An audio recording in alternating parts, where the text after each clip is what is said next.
Hey everybody, it is Garrett, and today I wanted to go ahead and make a response video to a topic that has pervade the public mind, or at least the public mind as far as the internet and many colleges and universities are concerned, and that is in regards to AI. Now, I did just watch a short amount of a video posted by Penguinz0, or I call him Penguinz0. I'd first like to start off by saying I've been watching his channel for a long time. I know he's made videos like this in the past. I know he's been posting, he posts any number of stuff. AI being one of those particular topics that he's been talking about and how it's going to affect jobs and work in the next 10, 15, 20 years. But what I also wanted to come at this topic with is a different angle, and that is the possibility that AI would probably only affect the low end of things, not the higher end of things. And what I wanted to, and I don't mean to like separate things by like quality level based on low and high. What I mean is that some things are going to be easier to make than others using AI, and other things are going to be more difficult to make using AI than others.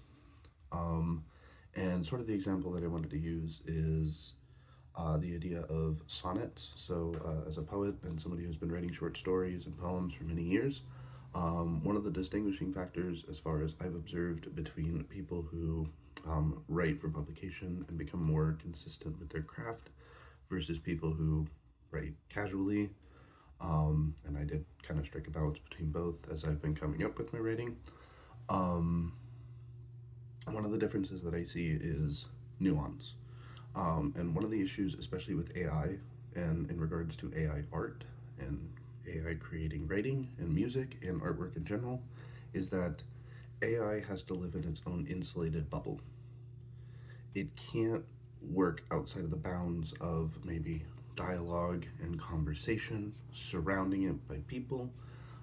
It also can't work outside of its own little bubble of things that already exist in the world because it's not drawing on anything new mentally, it is drawing on what already exists. So the little nuances make a difference more than the bigger picture in relation to what AI is creating.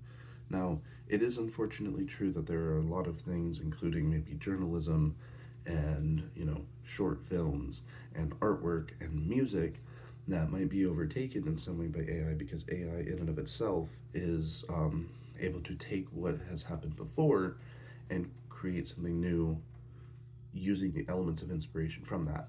But that's not never going to make it any more innovative and new or in um, uh, genuinely new. And then it just sort of being shoved into this little bubble. Again, AI only exists to create in its own insulated bubble. I've already worked with ChatGPT, I've already worked with Google Bard, and I figured today I would show an example of exactly what I'm talking about. So what I've decided to do is I've decided to compare a poem that I wrote called Cryo Sleep to three different sonnets. It's a sonnet, by the way, to three different sonnets that I had the ChatGPT bot make. And I had it write three different sonnets on Cryo Sleep. Yes, it is dang fast, but that doesn't make them any better. In fact, when we start looking at the language, and I can't show it, but I have them here. I'll go ahead and read them. I'll read them as succinctly as I can. What we find is that the language itself it's using is very much rooted in a more older, maybe 1900 style of language with a sonnet. And you'll kind of see the comparisons between them. I'm also going to share another poem referencing cryo sleep that takes it even a different angle than I do. My particular sonnet has a lot of overlap with the AI itself. If for no other reason than that we're basically covering things from the same topic, or from the same similar angles. But this has been happening with writing for decades, hundreds of years. So there's always overlap between what is written from people. Anyways, let me start by reading the first one by ChatGPT, and I might only read like one or two, but we'll see here. So, This is the ChatGPT one. In cryosleep's embrace, the weary lie, a timeless slumber in the silent cold, where dreams may wander neath the starry sky. In stasis bound, their tales remain untold. With whispered hum, the chambers softly sigh, as souls depart the realm of earthly mold. In frozen sleep, where time begins to fly, and mortal worries cease their grip consoled. Through frost-kissed dreams, the voyagers embark on journeys vast, beyond the bounds of space, where galaxies unfold in endless arc, and destiny unfolds with gentle grace. In cryosleep, the mortal fears subside as life's vast tapestry unwinds untied. Okay, so that's the first sonnet. Um, I guess good, strong language, but the issue is that it's not pulling from anywhere or anything else. It is keeping within its own, again, insulated bubble. So it's only writing from this traditional point of view. Let me go ahead and give you a second one. So this is the second one by ChatGPT. In chambers cold where time itself does sleep, the weary travelers find solace deep. In frozen dreams they drift through endless night, their bodies still suspended in light. A hush descends upon the silent air, as whispers of the stars their dreams ensnare. In cryosleep they journey to the stars, beyond the reach of earthly woes and scars. Their minds traverse the vast and boundless space, exploring realms unknown with tranquil grace. In slumber's grasp they find a peaceful rest, as galaxies unfold within their chest.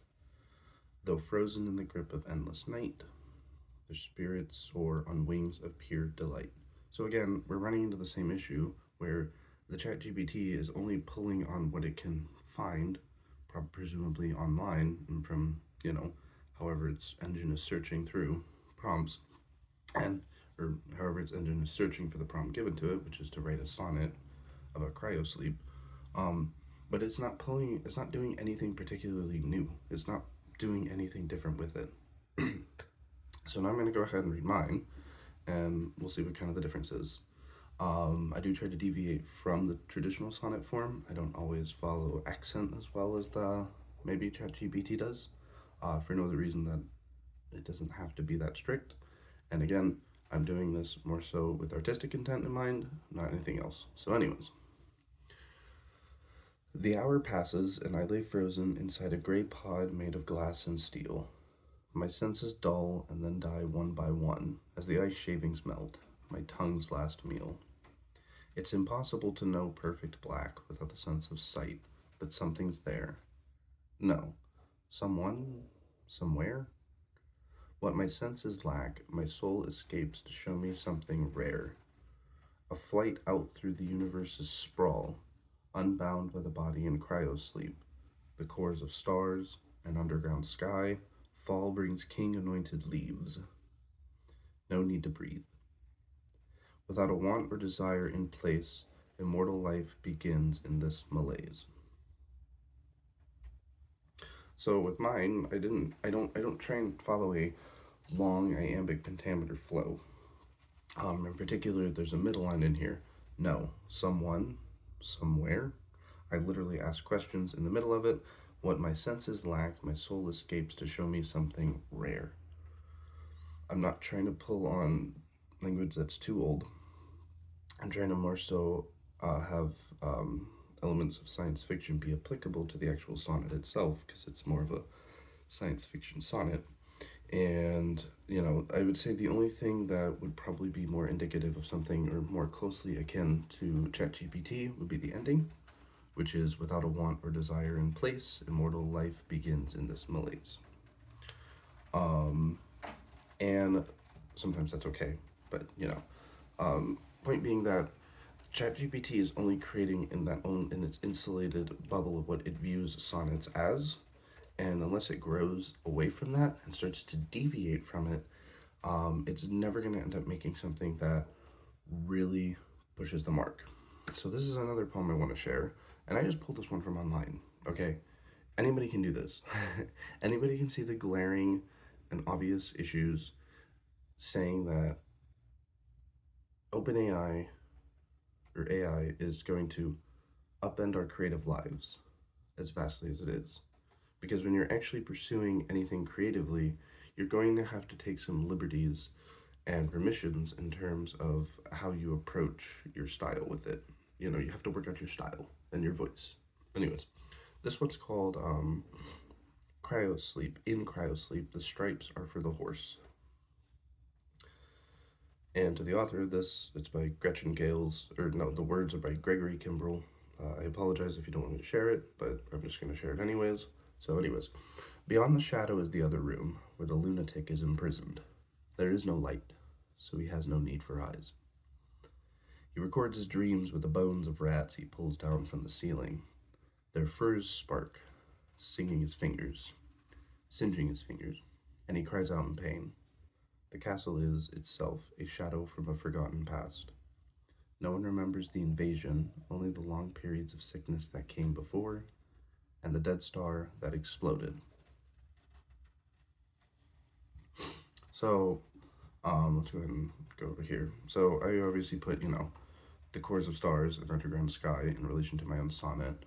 This one isn't really a sonnet. This is more just about cryosleep in some way. But this isn't specifically talking about how cryosleep is going to make you immortal. No. This is talking about how things are sort of unearthed from that state of being, from that frozen state of being. You know, no one remembers the invasion, only the long periods of sickness that came before and the dead star that exploded. This is taking a completely different angle from what the AI is doing, and the AI will never be able to write something like this because, again, it's only writing in reference to what it knows in its own insulated bubble. I want to make that clear. It can pull on any number of journalist articles, it can pull on any number of old poems and whatnot, and live in its own isolated traditionalism. But it's never going to be able to make something that, frankly, crosses boundaries and breaks barriers because it's not doing that. That's not really its intent. AI is just meant to be a tool. It is not meant to be something that overtakes artistic creativity and ingenuity, or genuineness, or innovation, whatever you want to call it.